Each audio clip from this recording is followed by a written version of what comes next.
calle Alem se encuentra el edificio del Centro de Exposiciones Municipales, conocido como el Telégrafo. Aquí funcionó la primera oficina de telégrafo que tuvo el partido de Esteban Echeverría.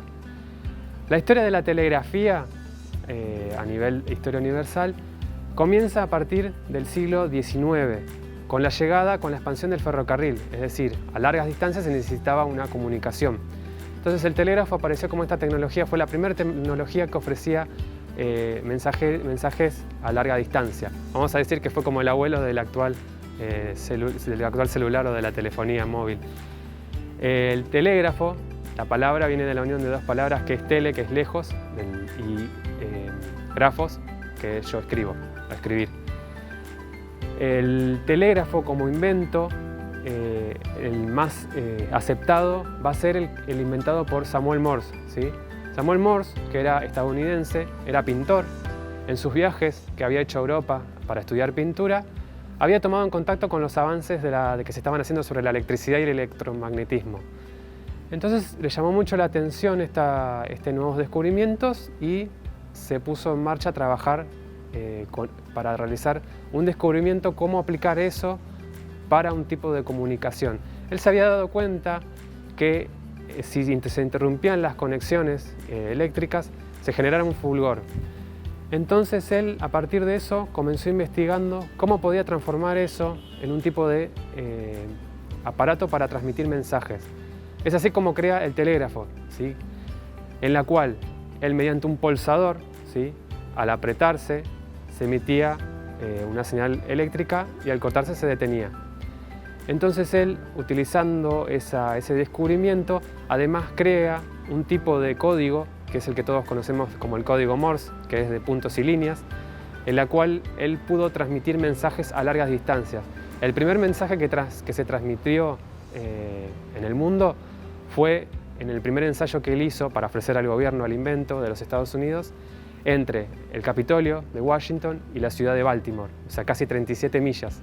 Él extendió una conexión de un punto de un lado a otro, colocó el pulsador en el Capitolio y el receptor, que es el que recibía los mensajes en un papel que iba anotando el código, en Baltimore. El primer mensaje que se transmitió decía lo que Dios ha creado. Ese fue el primer mensaje de la historia enviado por telégrafo y fue en el año 1844.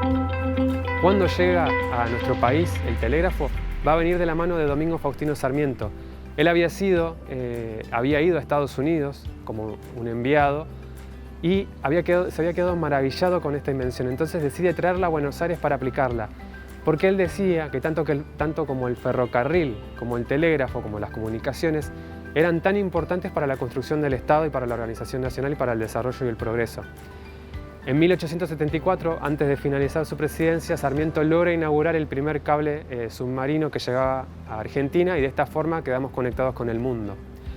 En Esteban Echeverría, el telégrafo va a llegar ya hacia 1914, cuando se presenta el proyecto de ley para la creación del partido, que fue presentada por el senador Eduardo Arana. Uno de los términos de la ley para que se diera cumplimiento para crear el partido era que los vecinos se iban a encargar de la adquisición de los terrenos destinados para los distintos edificios públicos, ya sea la municipalidad, la escuela, el juzgado de paz, y uno de ellos el telégrafo. ¿Quién va a ser el que dona el dinero, los materiales y el terreno necesario para la construcción del telégrafo? Va a ser el vecino Pedro Reta. Él va a acudir al ministro de Obras Públicas para presentarle la donación de un terreno sobre la calle, que en ese momento era Boulevard La Planta, que hoy es Alem, ¿sí?, y Mariano Acosta, y ahí se va a establecer la oficina del telégrafo. Se inaugura finalmente el 18 de noviembre de 1914 y su primer jefe va a ser Ángel Rafael Esnaola. Para que se den una idea, en 1938, cuando cumplíamos 25 años como partido, se recibían 400 mensajes mensuales de telégrafo, ¿sí?